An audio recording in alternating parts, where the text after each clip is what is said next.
इस देश में एक बहुत बड़े सम्राट हुए, पृथ्वीराज चौहान। नाम सुना है कि नहीं सुना? तो इतना महान योद्धा था, लेकिन पृथ्वीराज चौहान युद्ध हुआ किसके साथ?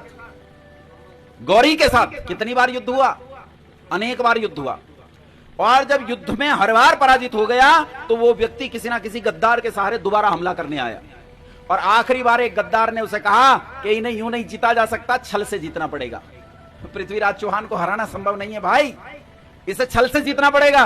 कहा कैसे? कहा ये गैया में बड़ी श्रद्धा रखते हैं, गैया को मां मानते हैं, अगर तू जीतना चाहता है तो एक काम कर, 1000-2000 गैया जुटा और सेना के आगे खड़ी कर दे, इसके सारी सेना हथियार डाल देगी। यही हुआ। वो गैया लेकर आया, सेना के सामने गैया लेकर वो युद्ध के लिए चला, और पृथ्वीराज चौहान की सेना ने हथियार डाल दिया। उस समय कहते हैं, कुछ समालोचक इतिहासकार कहते हैं कि पृथ्वीराज चौहान अपना घोड़ा लेकर सेना के सामने आए, और सेना के सामने आकर उन्होंने कहा था कि तलवार उठाओ और सामने इन शत्रुओं की रक्षा करने वाला कुछ भी पदार्थ हो उसे काट डालो, काट डालो। अगर आज तुमने इन 1000 गम्मों को मार दिया तो याद रखना आने वाले सालों में तुम अरबों अरब गायों की रक्षा कर पाओगे, लेकिन आज अगर तुमने इन गैयों की वजह से हथियार डाल दिए तो सूर्य की पहली किरण के साथ प्रतिदिन करोड़ों गम्मों का वध हुआ करेगा इस देश में। बोलो सही कहा था कि गलत पृथ्वीराज चौहान ने?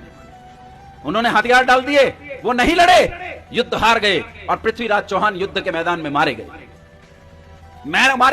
वो शहीद हो गए। क्यों शहीद हो गए? क्योंकि पृथ्वीराज चौहान ने वेद की आज्ञा का उल्लंघन किया। क्या उल्लंघन किया?